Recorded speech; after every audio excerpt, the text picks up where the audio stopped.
Welcome back to the Sports Source. This segment brought to you by Games and Things.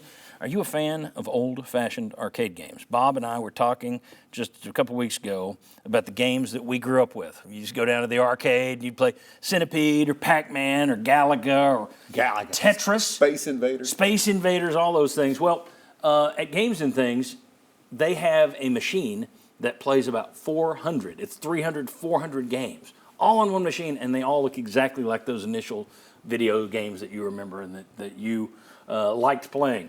You can put this in your house, one machine. Get down to Games and Things in their showroom and check it out. See for yourself. Life should be fun. They can make it fun for you. Games and Things. Okay, we got to show the poll results here. Boy, that's a Bob Hodge poll if I've ever seen it. 2% say college sports is still the best despite all this. 10% say it's still good. 45% say starting to worry about it. 43% say the future is bleak.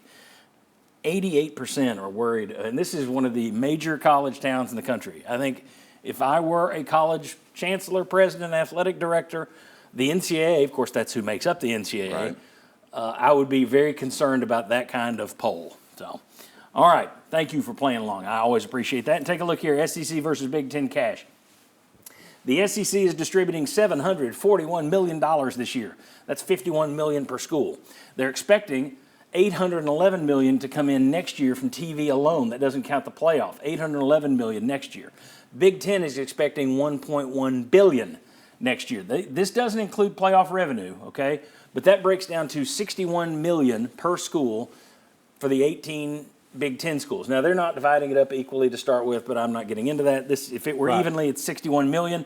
The SEC, based on the $741 million, or the 811 that's going next year, that would be 50.1 or about $51 million. So what you're looking at is a $10 million per year difference between the schools. Chuck Cavaleris. Yes, sir. Over the course of a decade, that means the University of Michigan could be making $100 million more than the University of Tennessee. Do you see this as a future problem for the SEC? Well, it certainly looks like a current problem, doesn't it? Yeah, especially the way the Big Ten's gotten stronger with their expansion and who they're adding and what that becomes. I think, as Will said, it's much more of a national base now, right? It's not just the footprint in the South and the SEC. So, yeah, I mean, I see it as a footprint, and even last year it looked like the Big Ten was making some strides. Quickly, we only got 2 or 3 minutes here, but Florida State is trying to get out of the ACC, and they're saying it's because we're losing $20 million a year to these other guys. Well, if this is the case, if these numbers are correct, and that doesn't count the playoff numbers, SEC schools are going to be losing $10 million a year to Big Ten schools. And you're closer to what the Big 12's paying their schools than what you are to what the Big 10's paying their schools. That is a problem, I do think, long term. Do you think the SEC sees it as such?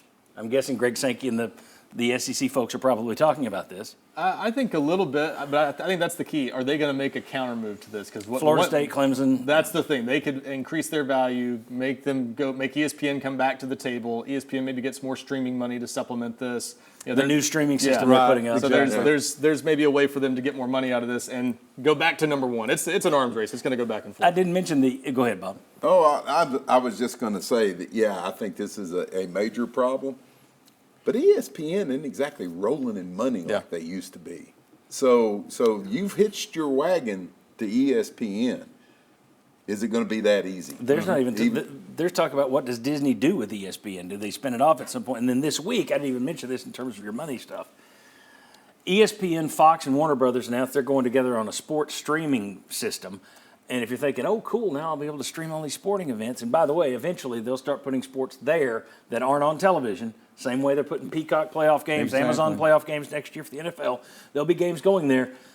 They're expected to charge $40 a month for that streaming system for the sports stuff. So that won't be cheap. If you're sitting there going, great, $40 a month. We're going to wind up, it's funny, when everything goes away from, people got tired of paying too much for their bundled cable. Yep. You're going to be paying more for all the streaming services. That's the stupidity of it. Somebody should bundle those together and sell it as one service. Yes. I'm going to start a company. I'm going to call it Johncast. I'm going to do that. John Warner. All right. When we come back, it's Super Bowl Sunday, and we've got some Super Bowl and UT prop bets for you. Come on back on the Sports Source. Let's end on a happy note.